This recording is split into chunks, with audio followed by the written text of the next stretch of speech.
कि हमारी शाम जिंदा है, हमारी सुबह जिंदा है, हमारे दिल की तख्ती पर नबी का नाम। वाह वाह वाह, सुभान अल्लाह सुभान अल्लाह।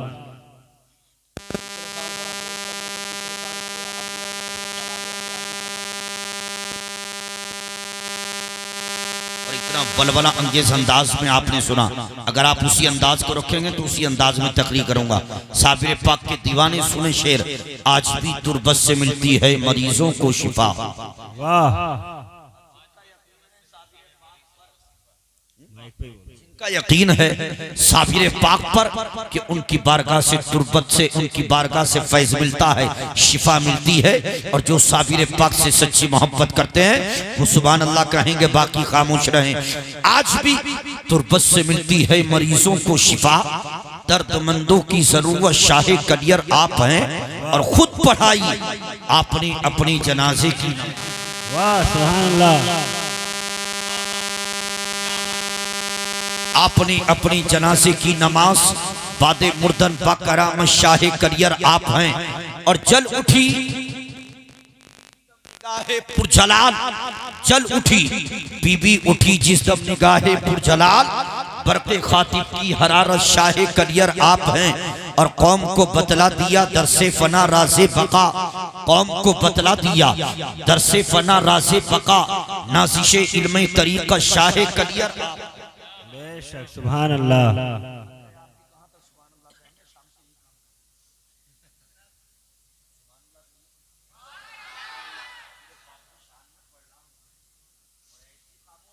नहीं नहीं, ये साबरी का अंदाज़ नहीं होता है। खुदा की कसम आपने देखा नहीं कि कलियर में रहने वाला भी दीवाना एक ही नारा लगाता है कि 5 नारे पंजतन के एक नारा है दरी या अली। हजरात आइए बहुत तेजी के साथ मैं अपना सफर शुरू करता हूं, फिर आखिर में इंशाल्लाह मैं आपको साबिर पाक के विसाल के बाद मामलात रहे। ये कलियर जहां साबिर पाक का जिस्म पाक रखा रहा, कितने साल तक रखा रहा। आपने किन के लिए कहा कि वो मेरी नमाज जनाजा पढ़ा करके वो मजार बनाएंगे, वो कौन थे? जब चले थे तो का कलियर आए? नहीं आए। साबिर पाक के जलाल और हैबत की बुनियाद पर उन्होंने 80 किलोमीटर दूर जाकर के पढ़ा ली थी। वो कौन थे, उनका नाम क्या था? और जब वो चलकर सरकार की बारगाह में आए थे तो कितने खौफजदा थे, उनका अंदाज क्या था? और साबिर पाक ने हाफिज शमसुद्दीन से क्या कहा था कि मेरी नमाज जनाजा के बाद शमसुद्दीन तुम पानीपत चले जाना और कभी पलट करके कलियर में मत आना। लेकिन साबिर पाक खुद पानीपत गए थे बादे विसाल, और जाने के बाद क्या कहा था इस सब को आप आखिर में सुनेंगे। ये पैदाइश रसूल के ताल्लुक से बज़्म पाक का इनेकाद किया गया, सजाया रचाया बसाया गया। उसी तहत मुझे थोड़ी देर गुफ्तगू करना है। एक मर्तबा चह करके कहें या रसूल अल्लाह, बोलते रहे तशरीफ लाएं, बस थोड़ी देर मेरा साथ आप दे दे। हजरात गिरामी आइए अपने नबी की विलादत की खुशी में, हजरात गिरामी नबी की अकीदत में पैदाइश का महीना चल रहा है। हमारे पैगंबर इसी में दुनिया में तशरीफ लाए। हजरात गिरामी ये माह रबी उन नूर का महीना जब आता है तो रब्बे काबा की कसम किसी को बताना नहीं पड़ता है कि माह रबी उन नूर का महीना आ चुका है। इसलिए कि ये कुमकुमें, ये लाइटें, ये सजावटें, ये झंडे और ये महफिलें बता देती हैं कि मुसलमानों के नबी की विलादत का महीना आ चुका है। जब नबी की विलादत का महीना आता है तो खुदा की कसम बूढ़ा हो या जवान, हर हकीकी मुसलमान गोया ज़बान हाल से बोल उठता है कि निसार तेरी चहल पहल पर हजार ईदे रबीउल अव्वल, सिवाय इबलीस के जहां में सभी तो खुशियां मना रहे हैं। हजरात गिरामी सरकार की जलवागरी से पहले कायनात का मामला क्या था आप सुनिए कि जब हमारे आपके आका की जलवागरी नहीं हुई थी तो खुदा की कसम हर तरफ अंधेरा ही अंधेरा, जुल्म ही जुल्म था, कुफ्र ही कुफ्र था। लेकिन जब अल्लाह के हबीब की जलवागरी होती है, अल्लाह के हबीब दुनिया में तशरीफ लाते हैं तो कुफ्र के बादल छड़ जाते जाते हैं। मशाहे ईरान किसरा के महल पर ज़लज़ला आता है, 14 किंगरे हजरात गिरामी टूट कर गिर जाते हैं। हजरात गिरामी बहराए साबा खुश्क हो जाता है। रब्बे काबा की कसम, नबी की विलादत पर पुत मुंह के बल गिर जाते हैं। काबा को वजद आ जाता है। पुकारने वाला पुकार उठता है कि तेरी आमद थी कि बैतुल्लाह मुजरे को झुका, तेरी हैबत थी कि हर बुत्थर थरा कर गिर गया। असीसा ने मिल्लत इस्लामिया रबीउन नूर की 12 तारीख को अल्लाह के हबीब की जलवागरी होती है। कहाँ होती है? इसी मक्कतुल मुकर्रमा में होती है। हजरत अब्दुल मुत्तलिब के घर में, हजरत आमना के आंगन में होती है। नबी की जलवागरी हुई तो खुदा की कसम सुनिए, हजरत सफिया है जो हमारे पैगंबर की सगी फूफी है, हजरत अब्दुल मुत्तलिब की बेटी है, हजरत अब्दुल्ला की बहन है। उनको बुलाया था एक खादिमा को, और बुला करके हजरत सफिया ने एक साफ कपड़ा दिया और देकर कहा, ऐ सफिया जाओ अंदर चली जाओ, आमना के यहाँ बच्चे की विलादत हुई है। अगर आमना के जिस्म पर कहीं खून लगा हो, बच्चे के जिस्म पर कहीं खून लगा हो, जमीन पर कहीं कोई खून का धब्बा हो तो इस कपड़े से साफ कर देना।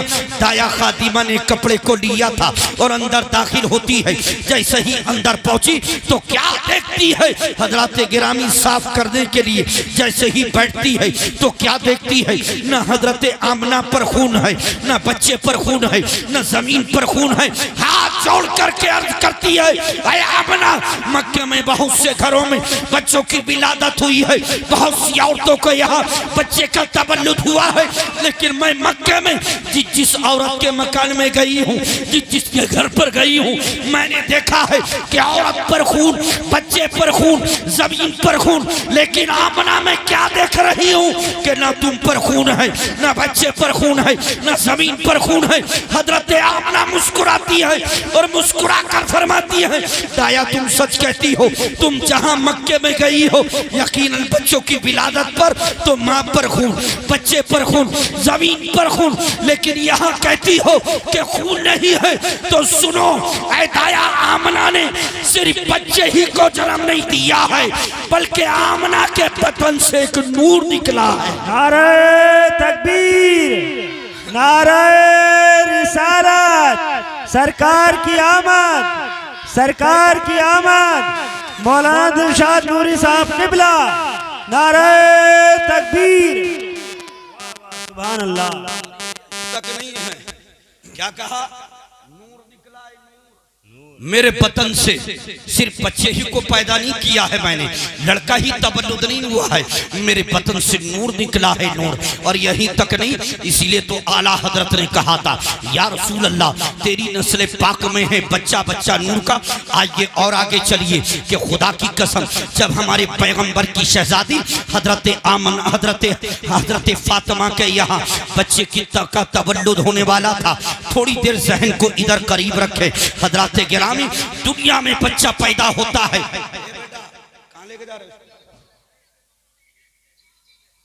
अच्छा जाओ जाओ जाओ, वो खुद भी बैठे रहो बच्चों, मोहब्बत से बोलिए सुभान अल्लाह। हजरत जहन को करीब रखे, नूर और नूर में हजरत गिरामी नूर पैदा हुआ है। लेकिन आगे चलो, आला हजरत ने इसीलिए कहा है, हजरत जब से दुनिया बनी है बच्चों का तबल्लुद होता है, बच्चे पैदा होते हैं और कयामत तक बच्चे पैदा होते रहेंगे। लेकिन एक बच्चा वो पैदा हो रहा है मदीने में कि जिसका इंतजार इमामुल अंबिया कर रहे हैं। बताना चाहता हूँ, खुदा की कसम, आइए, हजरत मदीने में बच्चे की विलादत होने वाली है, इंतजार कौन कर रहे हैं? और रहमतुल लिल आलमीन कर रहे हैं, इमामुल अंबिया कर रहे हैं। और इंतजार का हजरत अंदाज क्या है कि मस्जिद नबी में अल्लाह के हबीब हैं और पंजों के बल खड़े होकर के उचक उचक कर देख रहे हैं कि कोई आने वाला क्यों नहीं आ रहा है। इतने में हजरत गिरामी, आपकी चची हजरत उम्मे फजल आती है, सरकार को देखा, सलाम किया और अर्ज करती है या रसूल अल्लाह इस मौसम में आपके पेशानी पर पसीना। मेरे पैगंबर ने फरमाया ऐ मेरी चची उम्मे फज़ल, मेरा दिल कहता है, मेरा इल्म कहता है कि मेरी बेटी फातिमा के यहाँ एक बेटा आने वाला है, लेकिन तुम औरत हो और वो भी एक औरत है, जाओ जल्दी से जाओ और फातिमा के घर में जाकर के जरा देख करके मुझे खबर दो। और हजरत उम्मे फज़ल कहती हैं या रसूल अल्लाह मैं अभी खबर लेकर के आती हूँ। दौड़ी दौड़ी हजरत फातिमा के करीब गई और जैसे ही घर में कदम रखा तो क्या देखती है कि हजरत फातिमा की गोद में छोटा सा बच्चा खेल रहा है। वाह वाह। नूर बताना चाहता हूँ, छोटा सा एक बच्चा खेल रहा है। हजरत उम्मे फज़ल ने जब कद में कदम रखकर सलाम किया, खातून जन्नत ने सलाम का जवाब दिया। हजरत उम्मे फज़ल कहती हैं बेटी फातिमा ये बच्चा कब हुआ है? कहा दादी जान अभी थोड़ी देर पहले हुआ है। इतना सुनना था कि हजरत उम्मे फज़ल ने हैरत से औरत ने औरत को देखा और हैरत से अपने सर को हिला करके उम्मे फज़ल कहती हैं ऐ मेरी बेटी फातिमा तुम भी एक औरत हो, मैं भी एक औरत हूँ, लेकिन जब किसी औरत के यहाँ कोई बच्चा पैदा होता है तो उससे कुछ अलामतें जाहिर होती हैं, कुछ निशानियां जाहिर होती हैं, लेकिन फातिमा मैं वो अलामत वो निशानियां नहीं देख रही हूँ। कहा दादी जान क्या मतलब? कहा बेटी जब किसी भी दुनिया की औरत के यहाँ कोई बच्चा पैदा होता है तो उससे रतूबत जाहिर होती है, गंदगी जाहिर होती है, खून जाहिर होता है, लेकिन फातिमा मैं तुम्हारे पास वो गंदगी वो खून वो रतूबत नहीं देख रही हूँ। जब इतना कहा सैयदा फातिमा अपना चेहरा उठाती है और उठाकर कहती है दादी जान कैसी रतूबत कैसी गंदगी कैसा खून। जब मेरे यहाँ मेरे लाल की जलवागरी होने वाली थी तो बस मुझे हल्का सा दर्द हुआ, मैंने निगाहों को बंद किया और आँख को खोला तो मेरा बेटा हुसैन मेरे सामने बैठा हुआ। सुभान अल्लाह वाह। हजरत जब इतना सुना तो हजरत उम्मे फज़ल दौड़ी दौड़ी आई और अल्लाह के रसूल की बारगाह में आकर के अर्ज किया या रसूल अल्लाह आपकी बेटी फातिमा ने औरतों के खिलाफ बगावत का अलम बुलंद कर दिया है। मेरे पैगंबर ने फरमाया ऐ मेरी चची उम्मे फज़ल क्या हुआ है? कहा या रसूल अल्लाह आप ही का तो फरमान है कि जब दुनिया की किसी औरत के यहाँ कोई बच्चा पैदा होगा तो जब तक बच्चा पैदा नहीं हो सकता जब तक कि उस औरत को इन मंजिलों से ना गुजरना पड़े, यानी रतूबत गंदगी खून जाहिर ना हो। लेकिन या रसूल अल्लाह मैंने देखा है फातिमा का यहाँ बच्चा तो बड़ा खूबसूरत आया है, चांद से ज्यादा उसका चेहरा चमक और दमक रहा है, लेकिन या रसूल अल्लाह फातिमा के आसपास इर्द गिर्द न गंदगी है न खून है न रतूबत है। आका फातिमा ने औरतों के खिलाफ अलम को बुलंद कर दिया है। जब इतना सुना तो मेरे पैगंबर मुस्कुराते हैं और मुस्कुरा करके खुदा की कसम सामने एक फूल की डाली से एक फूल को तोड़ते हैं और तोड़कर फरमाते हैं ऐ मेरी चची उम्मे फज़ल जब दुनिया की किसी डाली पर कोई फूल खिलता है और उसको तोड़ा जाता है तो क्या उससे पानी के कतरे टपकते हैं पहले या बाद में? हजरत उम्मे फज़ल करती हैं या रसूल अल्लाह निगाहें देखती रहती है और शाखे गुल पर गुलों का तबस्सुम नजर आ जाता है, पानी के कतरे ना पहले ना बाद में। तो मेरे पैगंबर फरमाते हैं कि ये दुनिया की डाली है कि जिस पर दुनिया का फूल खिलता है और आज तो जन्नत की डाली पर जन्नत का फूल खिल चुका है तो गंदगी कैसे रतूबत कैसे? खुदा की कसम मेरे पैगंबर फरमाते हैं ऐ मेरी चची उम्मे फज़ल दुनिया में ऐलान कर दो कि मुस्तफा भी पाक है, अली भी पाक है, फातिमा भी पाक है और उनके घर में आने वाला हुसैन भी पाक है। नारे तकबीर, नारे रिसालत, सरकार की आमद, सरकार की आमद, लब्बैक या हुसैन, लब्बैक या हुसैन।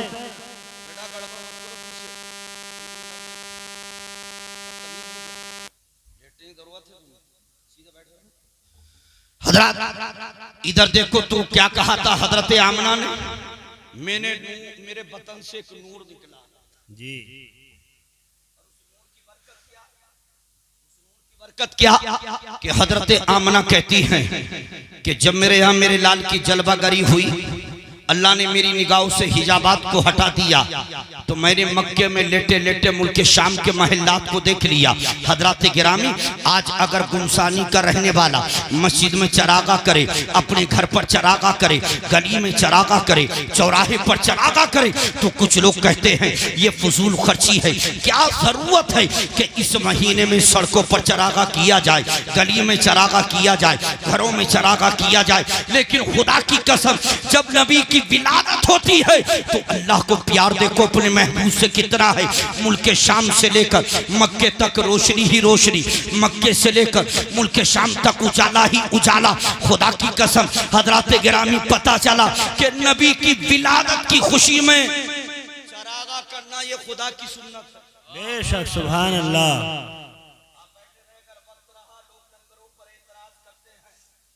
और साबिर पाक होते कि 12 साल तक खिलाते रहे।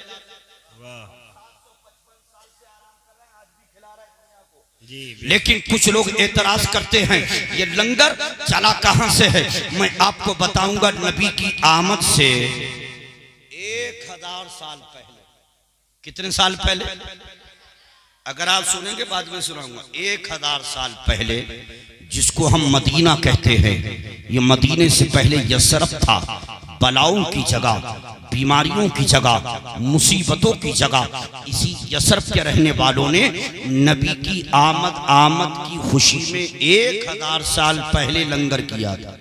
बेशक, सुभान अल्लाह। शारे बुखारी इमाम कस्तलानी अपनी किताब मवाहिबुल दुनिया के अंदर तहरीर फरमाते हैं कि नबी की आमद की खुशी में यसरफ वालों ने 1000 साल पहले लंगर किया। बेटा फिर बात करना है, दोबारा नहीं करना पड़ा। 1000 साल पहले आपकी तबीयत लगी, वक्त रहा तो मैं बताऊंगा कि ईरान का वो बादशाह जो 2.5 लाख की फौज को लेकर चला था और हर शहर, हर कस्बे और देहात को तहस नहस कर रहा था, कत्लेआम कर रहा था, चलते चलते इसी यसरफ में पहुंचा था। खुदा की कसम आप सुनेंगे तो यसरफ आने के बाद उसका क्या हुआ था, वो 1000 साल पहले चला था। हजरात गिरामी, आइए उसी तरफ चलते हैं। आज चरागा करते हैं, रोशनियां करते हैं। पता चला नबी की विलादत पर एक घर में रोशनी नहीं थी, सिर्फ मक्के के चौराहे पर नहीं थी, मक्के की गलियों में नहीं थी, मक्के के इर्द गिर्द नहीं थी, बल्कि नबी की विलादत पर मक्के से लेकर मुल्क शाम तक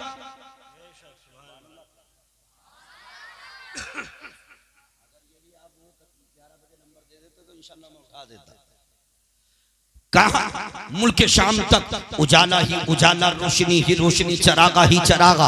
हजरात गिरामी, अब आइए लोग कहते हैं कि ये झंडियाँ क्यों लगाते हो, दुकानों मकान पर झंडियाँ क्यों बुलंद करते हो। तो खुदा की कसम, आओ हजरत आमना की बारगाह में चलते हैं। हजरत आमना कहती है, जब मेरे यहाँ मेरे लाल की जलवागरी होने वाली थी तो मैंने क्या देखा कि एक झंडा मगरिब में, एक झंडा मशरिक में और एक काबे की छत पर नस्ब किया गया। हमने कहा, ए आमना, ये झंडे क्या आपने लगाए, नबी के घर वालों ने लगाए, नबी के खानदान वालों ने लगाए? तो इसका जवाब जिब्रील अमीन देते हैं और जिब्रील अमीन फरमाते हैं, दुनिया वालों याद रखो, ये झंडा ना तो आमना ने लगाए हैं, ना नबी के घर वालों ने, ना खानदान वालों ने, खुदा के हुक्म से ये झंडे जिब्रील अमीन ने लगाए। जिब्रील अमीन, हजरात जिब्रील अमीन ने झंडे लगाए तो पता चला खुदा की कसम कि जब जब नबी की विलादत का महीना आता है, गुमसानी का सुन्नी मुसलमान अगर इस महीने में यहाँ रहता है तो अपने मकान पर झंडा लगाता है, अपनी दुकान पर झंडा लगाता है। गुमसानी के अलावा दुनिया में जहाँ रहता है, नबी की विलादत का महीना पाता है तो मकान और दुकान पर झंडा लगा करके खुदा की कसम जिब्रील अमीन की सुन्नत को अदा करके दुनिया वालों को पैगाम देता है कि हश्र तक डालेंगे हम पैदाइश मौला की धूप, मिसले फारिस नज्द के किले गिराते जाएंगे और खाक हो जाएं अदू जलकर, मगर हम तो रजा, दम में जब तक दम है जिक्र उनका सुनाते जाएं। वाह वाह वाह, सुभान अल्लाह, सुभान अल्लाह। और एक मौलवी ने तो ये लिखा कि ये चरागा, ये रोशनी जो करते हैं, ये चरागा,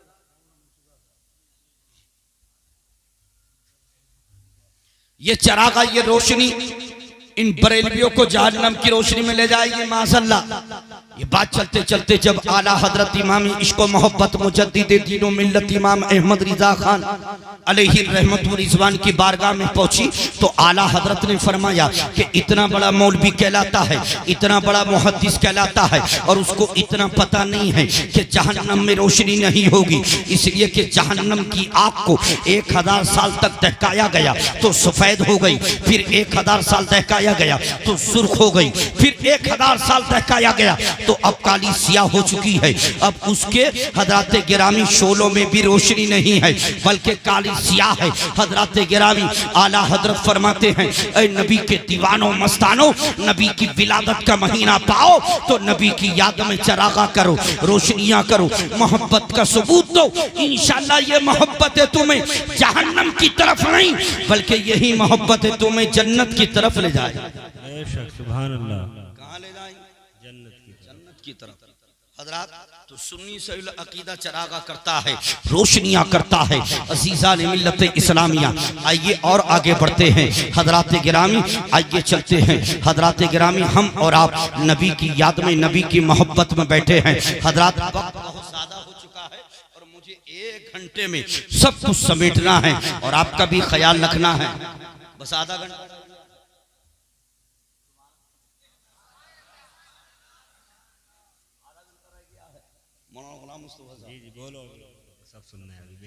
माशाअल्लाह बेदार नहीं, मोहब्बत है आपकी, सब बेदार हैं, बड़ी मोहब्बत से सुन रहे हैं। अल्लाह इन सबको सरकारे साबिर पाक का फैजान अता फरमाए, खुदा की कसम। और आखिर में इसलिए मैंने रखा है, देखूंगा साबिर पाक का भी सुनेंगे।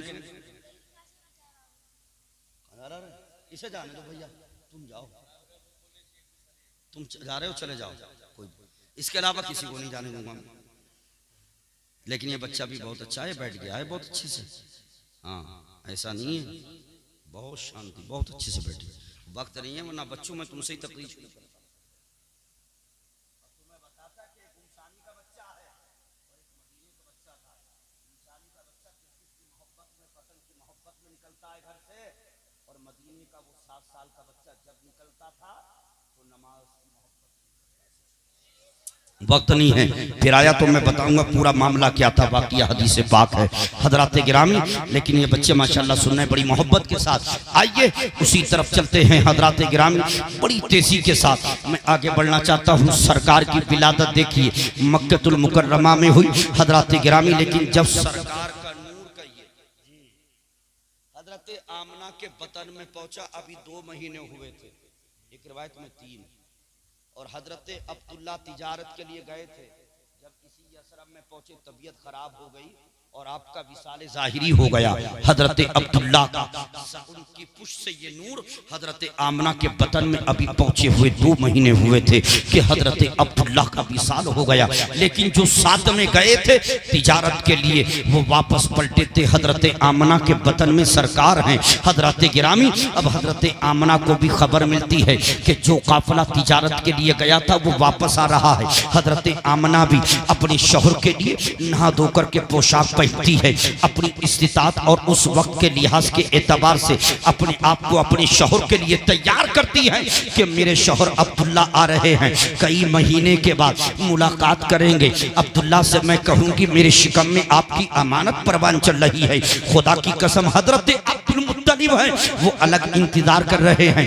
मेरा बेटा अब्दुल्ला के जो तमाम बेटों में सबसे अनमोल है, यकीनन वो आने वाला है। मैं उससे मिलूंगा तो मैं उसको सीने से लगाऊंगा, अब्दुल्ला को मैं उससे प्यार करूंगा, अपने बेटे अब्दुल्ला की पेशानी को चूमूंगा। खुदा की कसम हजरत अब्दुल मुत्तलिब के ज़हन में इस तरह की बातें थी। हजरत आमना घर में तैयारी कर रही हैं, शौहर आने वाले हैं। इधर हजरत अब्दुल मुत्तलिब बैठे हैं कि मेरा बेटा अब्दुल्ला आने वाला है। अब जो साथ में तिजारत के लिए गए थे वो वापस पलट कर आते हैं। हजरत अब्दुल मुत्तलिब के करीब आते हैं, सलाम करते हैं। हजरत अब्दुल मुत्तलिब जो सरदार मक्का हैं, खाना काबा के मुतवल्ली हैं, उन्होंने तमाम की तरफ देखा लेकिन उनको अपने बेटे अब्दुल्ला का चेहरा नजर न आया। तो कहा ऐ लोगो तुम्हारे साथ मेरा लख्त जिगर, मेरा नूरे नज़र, मेरा बेटा अब्दुल्ला अब्दुल्ला गया था, लेकिन मुझे अब्दुल्ला नजर नहीं आ रहा है। इतना कहना था कि तमाम की आंखें अश्कबार हो जाती हैं,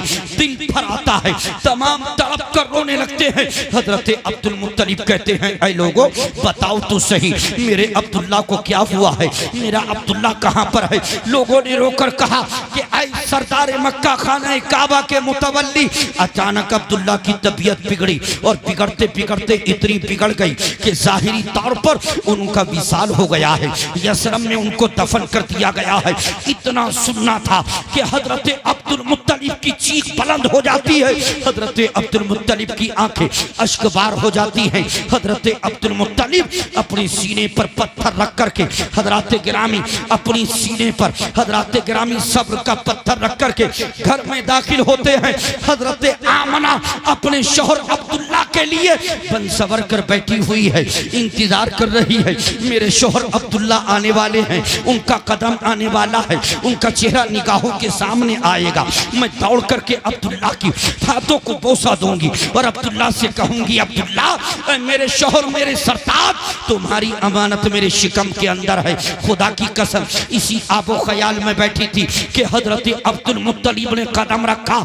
जैसे ही दरवाजा खुला हजरत आमना की नजर उठती है। ख्याल ये था शायद मेरे शौहर अब्दुल्ला आएंगे, लेकिन सामने आपके खुसर हैं, सामने आपके ससुर हैं, हजरत अब्दुल मुत्तलिब हैं। इन्होंने सलाम किया और सलाम करके कहा, अब्बा जान ये बताइए आप खैरियत से हैं। हजरत अब्दुल मुत्तलिब की आंखें अश्कबार हो जाती हैं, आंखों से आंसू निकलते हैं। हजरत आमना कहती हैं, अब्बा जान रोने की क्या वजह है, आज रोने का वक्त नहीं है, रोने की घड़ी नहीं है। अब्दुल्ला का इंतजार मैं घर के अंदर करती थी, आप घर के बाहर करते थे, लेकिन अब्दुल्ला का इंतजार खत्म हो चुका है। आप ही ने तो बताया था कि जो काफिला तिजारत के लिए अब्दुल्ला के साथ गया था वो काफिला वापस आ रहा है और गालिबन आ चुका है। अब्बा जान ये बताइए कि मेरे शौहर अब्दुल्ला कहाँ पर है। मैं अब्दुल्ला को देखना चाहती हूँ, अपने शौहर से मुलाकात करना चाहती हूँ, उनका दीदार करना चाहती हूँ, उनकी ज़ियारत करना चाहती हूँ। इतना कहना था कि हजरत अब्दुल मुत्तलिब रोने लगते हैं। हजरत आमना कहती हैं, अब्बा जान रोने की क्या वजह है। तो कहा था, आमना तुम्हें सब्र करना होगा, सब्र के दामन को पकड़ना होगा। वो अपने खुदा से जा मिले हैं, उनकी रूह कब से अंसरी से परवाज कर चुकी है और वो जाहिरी तौर पर दुनिया से पर्दा कर चुकी है। अब बताओ, जो औरत अपने शौहर के लिए तैयारी करके घर में बैठी हो, शौहर का इंतजार कर रही हो, जब उसको ये खबर मिली होगी तो उसके दिल पर क्या गुजरी होगी। लेकिन खुदा की कसम वो हजरत आमना जो हमारे पैगंबर की वालिदा है, जब इतना सुनती है बेकरार हो जाती है, बेचैन हो जाती है। हजरत सरकार दुनिया में तशरीफ नहीं लाए हैं और उनका साया उठा लिया गया है। जी बाप का साया। अरे इसमें भी साफ आएगी, ऐसे गंजार रहेगी, साफ आएगी। हजरत आप समझ रहे हैं, इसलिए उठा लिया गया था साया। बता दूं इसलिए अल्लाह ने उठा लिया था, कहीं कोई दुनिया वाला ये ना कहे कि उनकी तरबियत, उनकी परवरिश उनके बाप के साए। अल्लाह ने दुनिया में आने से पहले बाप को उठा लिया ताकि दुनिया वाले जान ले कि ये कोई आम आने वाला नहीं आ रहा है, ये नबियों का सरदार आ रहा है। खुदा की कसम उम्र आगे बढ़ती, नबी की विलादत आपने सुनी, नबी की विलादत हुई, 6 साल की उम्र हुई तो हजरत आमना दुनिया से चल बसी। 8 साल की अब हजरत अब्दुल मुत्तलिब हैं, आपकी तरबियत आपकी परवरिश कर रहे हैं कि हजरत गिरामी जब 8 साल की उम्र होती है इन्हीं की, तो अचानक हजरत अब्दुल मुत्तलिब की तबीयत बिगड़ती है। आपने अपने सारे बेटों को बुलाया और सारे बेटों को बुला करके अपने रूम में जमा किया। एक रूम था, खास रूम में इकट्ठा किया, बुला करके जमा किया और वहीं पर सरकार को बुलाया। 8 साल की उम्र पाक है मेरे आपके पैगंबर की, लेकिन खुदा की कसम जब नबी चलते हैं, नबी पहुंचते हैं तो सरदार मक्का ने, आपके दादा जान ने आपको कदमों में नहीं बिठाया, सराने नहीं बिठाया, पहलू में नहीं बिठाया, साइड में नहीं बिठाया। दादा इतना प्यार करते थे कि हमारे आका को दादा ने अपने सीने पर बिठाया। वाह वाह, कहाँ बिठाया? सीने पर। सीने पर बिठाया और बेटे खड़े हैं सामने। अबू लहब भी है, हमजा भी है, अब्बास भी है, अबू तालिब भी है। खुदा की कसम कहा था, ऐ मेरे बेटो, तुम जानते हो कि मैं मोहम्मद से कितना प्यार करता हूँ। ये मोहम्मद वो है कि दुनिया में आने से पहले इनके बाप का साया उठा दिया गया था। 6 साल की उम्र को पहुंचे थे तो इनकी माँ आमना दुनिया से चल बसी थी। मैं इनकी तरबियत और परवरिश कर रहा था और मैं चाहता था कि मैं मोहम्मद की तरबियत करूं, परवरिश करूं, लेकिन जिंदगी वफा नहीं कर रही है। मौत से मेरी आंखें बंद होने को है। कोई है तुम में मेरे बाप कि जो मोहम्मद का सही ख्याल करे, सही ख्याल करे, तरबियत और परवरिश करे। तो अबू लहब आगे बढ़ता है और अबू लहब आगे बढ़कर कहता है, ऐ मेरे बाप अब्दुल मुत्तलिब, ऐ सरदार मक्का खाना काबा के मुतवल्ली, आप मोहम्मद को मुझे दे दीजिए। मैं वादा करता हूँ कि मोहम्मद पर कोई तकलीफ, कोई परेशानी नहीं आने दूंगा। जब इतना कहा, हजरत अब्दुल मुत्तलिब ने आंख को खोला था तो सामने कहने वाला अबू लहब था।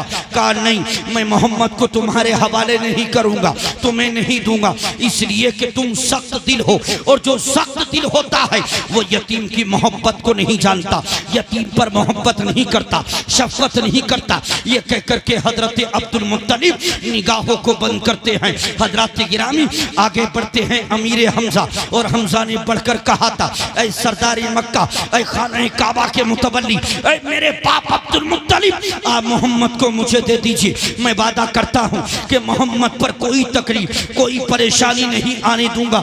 आंख को खोला था हजरत अब्दुल मुत्तलिब ने तो क्या देखते हैं कि सामने कहने वाले हमजा हैं। कहा था, तुम शिकारी आदमी हो, शिकार करने के लिए जंगल में चले जाते हो। अगर मोहम्मद को किसी चीज की जरूरत पड़ गई तो क्या होगा? और तुम्हारे पास औलादे नरीना नहीं है, और जिसके पास औलादे नरीना ना हो वो बच्चे की मोहब्बत को नहीं जानता है। ये कहकर निगाहों को बंद किया तो आगे बढ़े थे अब्बास और बढ़कर कहा था, मेरे बाप अब्दुल मुत्तलिब, सरदार मक्का, आप मोहम्मद को मुझे दे दीजिए। मैं वादा करता हूँ मोहम्मद पर कोई तकलीफ, कोई परेशानी नहीं आने दूंगा। आँख को खोला था तो क्या देखते हैं, कहने वाले अब्बास हैं। हजरत अब्दुल मुत्तलिब फरमाते हैं, अब्बास तुम पहले ही कसीरुल इयाल हो, तुम्हारी अपनी औलाद पहले ही ज्यादा है, और जिसके अपनी औलाद ज्यादा होती है वो अपनी औलाद के चक्कर में दूसरे की औलाद का ख्याल नहीं करता है। खुदा की कसम, ये कहकर निगाहों को बंद किया तो सबसे आखिर में अबू तालिब पढ़ते हैं, और अबू तालिब ने बढ़ करके अपने बाप अब्दुल मुत्तलिब के कदमों को पकड़ लिया था और पकड़ कर कहा था, ऐ सरदार मक्का, ऐ खाने काबा के मुतवल्ली, ऐ मेरे वालिद गिरामी अब्दुल मुत्तलिब, ऐ मेरी जान की राहत, मेरी आंखों की ठंडक, ऐ मेरे बाप, आपने जिसको आपसे कहा आपने मना कर दिया। आपसे अबू लहब ने कहा आपने इनकार कर दिया, अब्बास ने कहा आपने इनकार कर दिया, हमजा ने कहा आपने इनकार कर दिया। अबू तालिब आया है सबसे आखिर में, इसलिए कि अबू तालिब सबसे छोटा है, सबसे गरीब है, लेकिन आपने सबको इनकार कर दिया है। मैं अगरचे सबसे गरीब हूँ लेकिन मोहम्मद से सबसे ज्यादा मोहब्बत करता हूँ। वाह वाह वाह वाह, क्या कहा? मोहम्मद से सबसे ज्यादा मोहब्बत, सबसे ज्यादा मोहब्बत करता हूँ। आप मुझे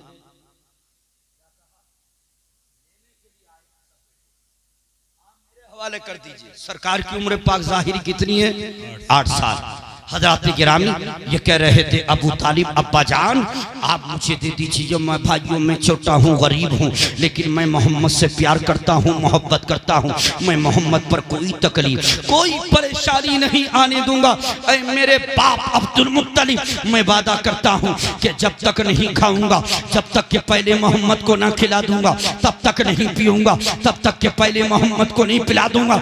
ऐ मेरे बाप अब्दुल मुत्तलिब, मैं वादा करता हूँ कि अगर बचपन के जमाने में मोहम्मद मक्के की जमीन पर पैदल चलना चाहेंगे तो अबू तालिब मोहम्मद को पैदल नहीं चलने देगा, उठा करके अपने कांधों पर सवार कर लेगा।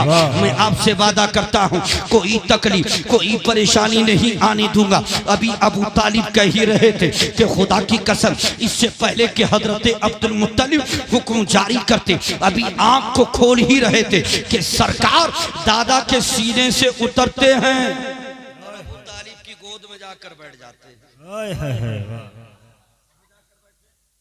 अबू तालिब गोद में। हजरत अब्दुल मुत्तलिब ने आंख को खोला और खोलकर फरमाया फैसला मैं क्या करूं, फैसला तो मोहम्मद ने कर लिया। मोहम्मद ने कर लिया। शादी में प्रोग्राम करूंगे, तकरीब बहुत ढीली करूंगा। अल्लाह ताला इनको नेक साले बीवी अता फरमा दे।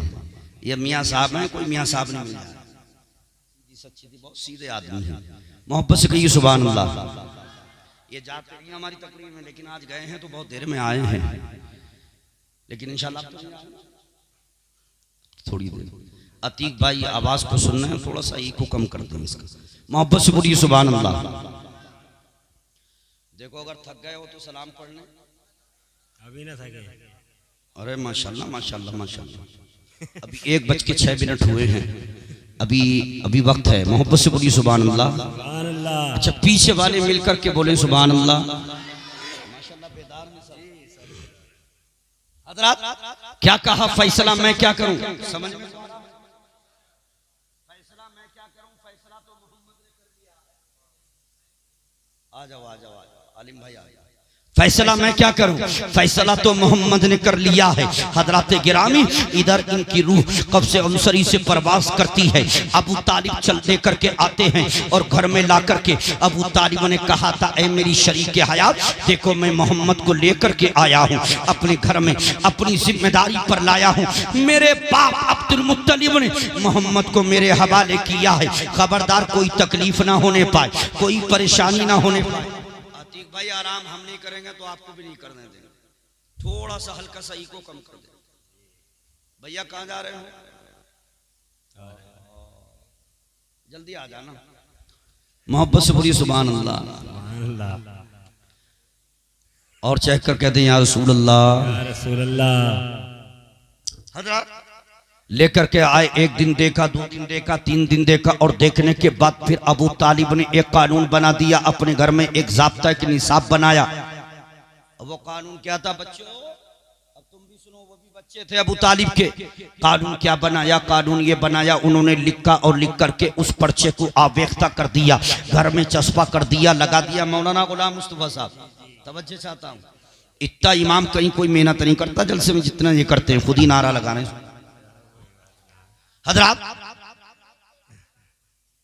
हजरात लगा दिया, उसमें लिखा हुआ क्या था सुना दो।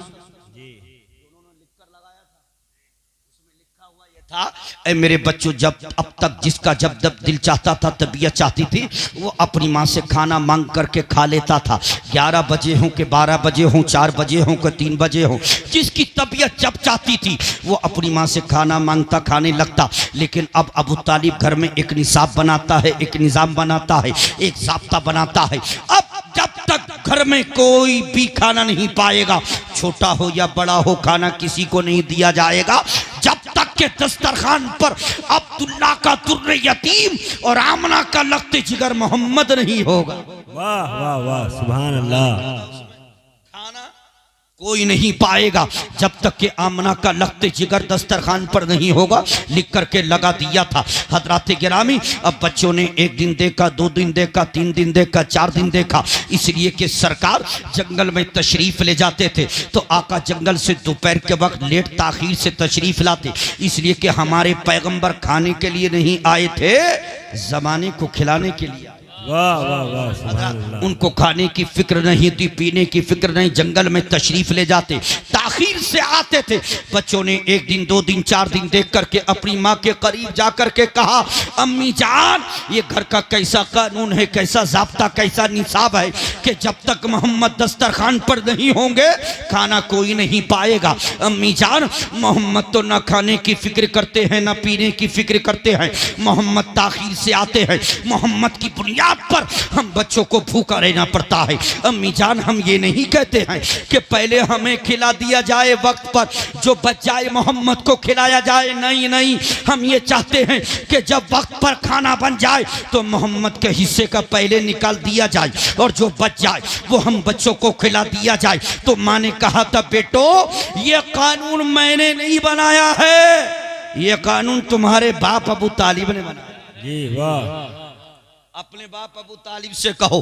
बच्चे एक दिन हिम्मत करके हजरत इकट्ठा होकर के आ जाते हैं अबू तालिब के पास और आकर के कहते हैं अबू तालिब से, अब्बा जान आप ही मोहम्मद से प्यार नहीं करते हैं, मोहम्मद से प्यार हम भी करते हैं। आप ही मोहम्मद से वारफ्तगी नहीं रखते, हम भी रखते हैं, उल्फत हम भी रखते हैं। लेकिन मोहम्मद तो वो हैं कि जो ना खाने की फिक्र करते हैं ना पीने की फिक्र करते हैं। मोहम्मद जंगल में जाते हैं, ताखीर से आते हैं, इसलिए अब्बा जान मोहम्मद की बुनियाद पर हम बच्चों को भूखा रहना पड़ता है। अब्बा जान ये घर का कैसा कानून है, ये कैसा निसाब और कैसा ज़ाब्ता है जो आपने बनाया है कि मोहम्मद की बुनियाद पर हम बच्चे भूखे रहते हैं। आपने कानून बना दिया जब तक मोहम्मद दस्तरखान पर नहीं होंगे खाना कोई नहीं पाएगा, खाना किसी को नहीं मिलेगा। अब्बा जान ये कैसा कानून है? तो रब्बे काबा की कसम हजरत गिरामी उस वक्त में अबू तालिब ने कहा था, ए मेरे बच्चों तुमने मेरा कानून तो देख लिया, मेरा निसाब तो देख लिया, निजाम तो देख लिया, ज़ाब्ता तो देख लिया, लेकिन तुमने इसके राज को नहीं जाना है, इसकी हिकमत को नहीं पहचाना है। कहा राज क्या है? तो अबू तालिब कहते हैं, मेरे बच्चों सुनो, मैं पहले भी अबू तालिब था, अब भी वही अबू तालिब हूँ। मेरा घर घर वही, मेरा दर वही, मेरा मकान वही, मेरी झोपड़ी वही। अबू तालिब जितना पहले कमाता था उतना ही आज भी कमाता है। लेकिन मैंने देखा है कि जब तक मोहम्मद हमारे घर में नहीं आए थे तुम्हारी अम्मी आटे को गूंथती, रोटियां बनाती, दस्तरखान पर सजाती, चाहे रोटियां कितनी ही ज्यादा क्यों ना होती थी, लेकिन हम में से पेट किसी का नहीं भरता था। लेकिन मैंने देखा है कि जब से मोहम्मद के कदम हमारे घर में आए हैं, रोटियां कितनी ही कम क्यों ना हो, मोहम्मद के सदक़े में पेट सबका भर जाता। नाराए तकबीर, नाराए रिसालत, सरकार की आमद, सरकार की आमद। मौलाना दिलशाद रजा नूरी क्या कहा? मोहम्मद के सदक़े में पेट सबका भर जाता है। मेरे बच्चों ये मैंने कानून इसलिए बनाया है कि अगर मोहम्मद दस्तरखान पर रहेंगे तो पेट तुम्हारा भी भर जाएगा। वाह वाह वाह, तुम्हारा भी भर जाएगा। लोग कहते हैं अल्लामा मुर्तज़ा साहब, लोग कहते हैं कि अबू तालिब ने सरकार को पाला। मैंने कहा नहीं, हकीकत के आईना लगा कर के जरा देखो, तहकीक करो, किताबों का मुताला करो तो पता चलेगा कि अबू तालिब ने सरकार को नहीं पाला है, बल्कि सरकार ने अबू तालिब के पूरे घर को पाला। वाह वाह वाह, बेशक हक है हजरत। लेकिन हमारा ईमान अकीदा वही है जो हमारे असलाफ और बुजुर्गों का है। खुदा की कसम कि ये अबू तालिब मोहब्बत तो बहुत करते थे, लेकिन ज़ाहिरी तौर पर ये ईमान नहीं लाए थे। सरकार ने इनके कान में कहा था, इनसे कहा था मेरे कान में ही कह दो, लेकिन इन्होंने कहा था मैं अपने आबा अजदाद के दीन पर हूँ। खुदा की कसम इसीलिए हजरत गिरामी आला हजरत ने भी हदीस पाक को कोट किया, लिखा है कि अबू तालिब को जहन्नम में सबसे कम अजाब ये दिया जाएगा कि उनको जहन्नम में जहन्नम की जूतियां पहनाई जाएंगी। हजरत गिरामी, लेकिन जो उन्होंने मोहब्बत की सरकार से, उस मोहब्बत को हम भी मानते हैं। बेटा चुप जा। हजरत अब देखियो, मेरा वक्त तो पूरा 1 घंटा हो चुका है जी। जो मेरा वक्त था वो 1 ही मिनट बचे हैं, 2 मिनट। आए हाय,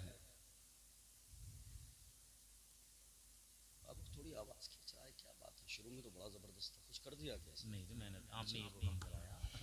अच्छा ये तो ही को तो हजरत मोहब्बत से बोलिए सुभान अल्लाह, सुभान अल्लाह। ये कह रहे सीकरी शरीफ वालों का जिक्र कर दें, कर दें। बिल्कुल कर दो साहब। कितने मुरीद हैं भाई हजरत के? हैं सीकरी शरीफ से कौन कौन वाबस्ता है? हजरत हाथों को उठाएं। अच्छा सुभान अल्लाह। चलिए तो आपकी फरमाइश पर मैं हजरत की एक करामत पेश करता हूँ। सुभान अल्लाह। हो गया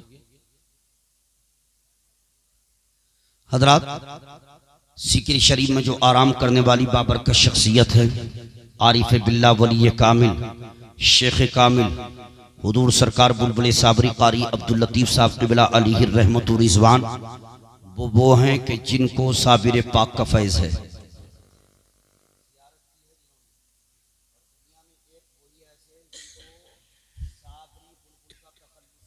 बेशक बेशक। यानी कुरान ऐसा पढ़ते थे, खुदा की कसम कुरान ऐसा पढ़ते थे, ऐसा पढ़ते थे कि 15 दिन हजरात गाँव की मस्जिद में पढ़ते, फिर 15 दिन साबिर पाक को सुनाते वहीं कलियर शरीफ में।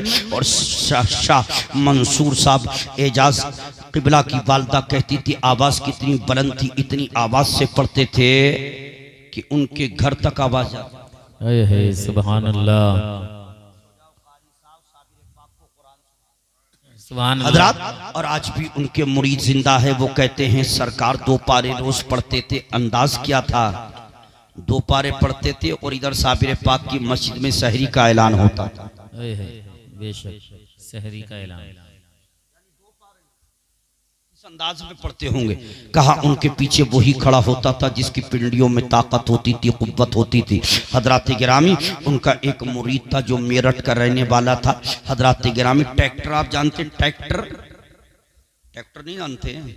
जमीन वगैरह जोतने वाली वो ट्रैक्टर का वो मिस्त्री भी था। वो आ गया हजरत के पास, एक ट्रैक्टर भी था, इसलिए कि अल्लाह ने नवाजा है, खेती बाड़ी भी है। हजरत ट्रैक्टर ख़राब हो गया। वो मिस्त्री था, शाम का वक्त था, नई नई शादी हुई थी। हजरत ने फरमाया बेटा तुम ट्रैक्टर के मिस्त्री हो, हमारा ट्रैक्टर ख़राब हो गया है, ज़रा उसको देख लो। अब वो देखने लगा तो शाम का वक्त हो चला, लेकिन घर से दुल्हन से कहकर ये आया था कि मैं जा रहा हूँ हजरत की बारगाह में और अभी वापस आ जाऊँगा, शाम होने से पहले पहले वापस पलट कर आऊँगा। हजरत लेकिन शाम ट्रैक्टर में लगते लगते हो गई तो ये सूरज गुरूब होने को था। हजरत के करीब आया, आकर के कहने लगा सरकार अभी तो काम बाकी है, आप इजाज़त दें तो मैं वापस घर चले जाऊं। हजरत ने फरमाया इतनी भी जल्दी क्या है सरकार, मैं घर जाना चाहता हूं। कहा आप यही काम करो, घर पर खबर पहुंच जाएगी। हजरत ये बेचैन था, बेकरार था, लेकिन हजरत का हुक्म, पीरो मुर्शिद का हुक्म था, इसलिए रात को वहीं रुक गया। और सुबह को ट्रैक्टर का मुकम्मल हजरत गिरामी मरम्मत करने के बाद जब घर की तरफ पलटा तो सोच रहा था मेरी घर में दुल्हन इंतजार करती रही होगी रात भर, मेरी वालदा ने इंतजार किया होगा रात भर। लेकिन जब घर में पहुंचा सलाम किया और अपनी बीबी से कहा कि मैं कहकर गया था बस अब गया और अब 2-4 घंटे में आया, आपने इंतजार किया होगा। दुल्हन ने कहा हाँ इंतजार तो हम कर रहे थे, जब शाम का वक्त हो रहा था, सूरज गुरूब होने को था, इंतजार तो हम कर रहे थे, लेकिन मेरी निगाहें दरवाजे पर लगी थी। सूरज गुरूब होने वाला है लेकिन मेरा शोहर अभी तक नहीं आया है। अचानक एक बुजुर्ग नमूदार होते हैं और उन बुजुर्ग ने दरवाजे पे आकर मुझे सलाम किया और कहा बेटी तुम अपने शोहर का इंतजार मत करना, तुम्हारे शोहर आज नहीं आएंगे, जहां गए थे वहीं रुक गए हैं, इंशाल्लाह वो कल चले आए। सुभान अल्लाह सुभान अल्लाह, क्या बात है भाई, सुभान अल्लाह। जल्दी से मैंने अपनी बीबी को बुर्का पहनाया और बुर्का पहना करके मैं अपनी शरीक हयात को लेकर के वापस सीकरी शरीफ आया। हजरत बैठे हुए थे, मुरीदीन सामने थे। मैंने कहा ऐ मेरी बीवी जरा बुर्का उठा, नकाब हटा और जरा देख कि कौन इनमें वो था कि जो कल आया था। तो मेरी बीवी ने सबकी तरफ देखा और फिर हजरत कारी अब्दुल लतीफ साहब की तरफ देख कर कहा अल्लाह की कसम यही वो चेहरा है जो कल शाम आए थे और जिन्होंने कहा था बेटी इंतजार मत करना, तुम्हारे शोहर आज रुक गए हैं, कल आ जाए। सुभान अल्लाह सुभान अल्लाह। नारे तकबीर, नारे रिसालत, फैजाने साबरी बुलबुल, फैजाने साबरी बुलबुल, फैजाने साबिरे पाक। वाह वाह सुभान अल्लाह, क्या बात है भैया हजरत। बहुत अब ईमानदारी से बताओ कि जब साबिरे पाक के रूहानी खलीफे की करामत का ये आलम है तो साबिरे पाक के मकाम का आलम क्या? क्या बात है भाई, वाह वाह वाह, बेशक बेशक सुभान अल्लाह। थोड़ा सा जिक्र साबिरे पाक का सुन लीजिए जी अताओ, इजाजत है? देख लो 1:30 बजने वाला है। अली कमर भाई देख लो, अभी आपके टाइम में 2 मिनट बाकी है। अच्छा माशाल्लाह, मोहब्बत से बोलिए सुभान अल्लाह। सुभान अल्लाह। तो 2 मिनट लीजिए, 2 मिनट तो साबिर पाक का नाम ही लेंगे तो मुकम्मल हो। नहीं वो तो एक्स्ट्रा में रहेगा इंशाल्लाह। साबिर पाक वो हैं जो हरात में पैदा हुए, हजरात पाकपट्टन में 9 साल की उम्र में लाए गए, 12 साल तक लंगर को तकसीम किया, फिर इसी कलिया शरीफ में पहुंचे और जाहिरी पर्दा बेशक जी वो आप सुन लीजिए। हाफिज शमसुद्दीन अकेले मुरीद अकेले खलीफा, दूसरा कोई नहीं। उनसे फरमाया था हमारे विसाल के बाद नमाज जनाजा होने के बाद शमसुद्दीन तुम कलियर में मत रुकना। कहा हुजूर मैं कहाँ जाऊं आपको छोड़कर। कहा तुम वापस पानीपत जाना। सरकार मैं अकेला मुरीद, अकेला खलीफा, आपके पास कौन रहेगा? आपने फरमाया पत्थरों पर मेरा जिस्म ऐसे ही रखा रहेगा। कहा हुजूर ऐसे ही? फरमाया हाँ, कोई साया नहीं होगा, कोई छत नहीं होगी, किसी तरह का कोई साया नहीं किया जाएगा, ऐसे ही रखा रहेगा। सरकार कब तक? फरमाया तकरीबन 200 साल तक। अल्लाह, 200 साल तक। सुने शान, क्या फरमाया? 200 साल तक। हुजूर 200 साल के बाद फिर क्या होगा? फरमाया मेरे सिलसिला साबरिया में आखिरी मुजद्दिद और कुतुब पैदा होगा।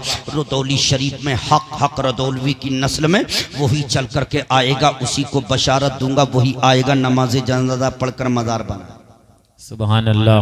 लेकिन 200 साल तक बगैर साए के, बगैर किसी उसके आंधी तूफान आए, बारिश आए, कुछ आए, मेरा जिस्म बगैर साए के पत्थरों पर रहेगा। सरकार धूप, फरमाया सूरज निकलेगा लेकिन शुआई मेरे जिस्म पर नहीं आएगी। सरकार बारिश, फरमाया बारिश बरसेगी लेकिन बारिश का एक कतरा मेरी तरफ नहीं आएगा। खुदा की कसम, फरमाया सरकार चरिन परिन, फरमाया कि चरिन परिन रहेंगे लेकिन मेरे जिस्म के ऊपर से नहीं गुजरेंगे। हजरात गिरामी, आपसे अर्ज किया गया सरकार 200 साल का जमाना बहुत हो जाएगा, कोई घर नहीं, दुकान नहीं, मकान नहीं, यहाँ जंगल ही जंगल हो जाएगा। इस बियाबान जंगल में तरह तरह के दरिंदे रहेंगे, चरिंद परिंद रहेंगे, तरह तरह के। हजरात गिरामी, सरकार आपका जिस्म, फरमाया बाबा फरीदुद्दीन ने इंतजाम कर दिया है, एक तलवार रहेगी जो हमारे जिस्म के चारों तरफ 24 घंटे लहराती रहेगी और वही हमारे जिस्म का पहरा देगी। कोई चीज हमारे जिस्म को तकलीफ नहीं देगी। लेकिन शमशुद्दीन, तुम्हें इजाजत नहीं है कि तुम वापस आओ। शमशुद्दीन, तुम्हें पानीपत ही में रहना होगा और वहीं रह करके तुम्हें अल्लाह की याद में जिंदगी को गुजारना होगा। खुदा की बंदगी, रियासत बंदगी और इबादत वहीं करना होगा। खुदा की कसम वसीयत की थी साबिर पाक ने। शमशुद्दीन वापस पलट करके इसी पानीपत में आ गए थे और साबिर पाक का जज्बे पाक, जिसमें पाक 200 साल तक उन्हीं पत्थरों पर रखा रहा। 200 साल तक साबिर पाक का जिस्म पाक बगैर साए के, बगैर छत के ऐसे ही रखा रहा। और 200 साल के बाद हजरात गिरामी, एक मर्तबा हाफिज शमशुद्दीन की जिंदगी में आप देखे, जो मैंने वादा किया था, हाफिज शमशुद्दीन बैठे हुए हैं, सामने मुरीदीन बैठे हैं, अचानक मुराकबे के आलम में जाते हैं। हजरात गिरामी, इतने में एक बुजुर्ग आते हैं, जो लोग वहां बैठे थे उनसे कहा इससे कह देना कि हम आए थे लेकिन इसको हमने गाफिल पाया है। ये कह करके वो चले गए। जब हजरत हाफिज शमशुद्दीन को होश आता है, आलम दुनिया में आते हैं, मुरीदों से कहा मैं किसी की खुशबू महसूस कर रहा हूँ, क्या कोई बुजुर्ग आए थे? कहा हाँ आए थे। कहा कैसे थे? कहा लागर जिस्म था, जिस्म पर हड्डी और खाल थी, बहुत पतला दुबला जिस्म था, नूरानी चेहरा था, चेहरा चांद से ज्यादा चमक और दमक रहा था। उन्होंने आपकी तरफ देखा था और देखकर कहा था कि हम इसके लिए आए थे लेकिन इसको गाफिल पाया है, कह देना हमने तुझे गाफिल पाया, इसलिए चले गए। जब इतना सुनते हैं हाफिज शमशुद्दीन रोने लगते हैं तो मुरीदों ने कहा था सरकार आप क्यों रो रहे हैं? फरमाया आने वाला कोई और नहीं आया था, शमशुद्दीन का पीर अलाउद्दीन साबिर आया था। सुभान अल्लाह, नारे तकबीर, नारे रिसालत, फैजाने साबिरे पाक, फैजाने साबरी बुलबुल, नारे तकबीर, अल्लामा दिलशाद नूरी साहिब। बहुत खूब, सुभान अल्लाह, सुभान अल्लाह। हजरत आए थे चल करके, कहा था मताना अब 200 साल ऐसे ही रखा रहा। अब ये पैदा हुए 200 साल के बाद। कौन पैदा हुए? जिनका नाम हजरत अब्दुल कुद्दूस है, हक रदौलवी अलैहिर्रहमा। मैंने वहाँ पढ़ाई की है रदौली शरीफ में, अल्लामा अब्दुल मुस्तफ़ा हशबती के मदरसे में, दारुल उलूम मखदूमिया में। समझ गए आप? 96, 97, 98 में वहीं पढ़ा। दरसे निदामी मैंने वहीं शुरू की थी। हजरात उनके मदार पाक पर भी हर जुमरात को हाजिरी देने जाते थे। उन्हीं की नस्ल में पैदा हुए हजरत अब्दुल कुद्दूस गंगोही। और जब परवान चढ़े, खुदा की कसम, जो सिलसिला साबरिया के आखिरी मुजद्दिद और कुतुब थे, बशारत साबिर पाक ने दे दी, तुम्हें हमने अपने लिए दुआएं करके दुनिया में बुलाया है।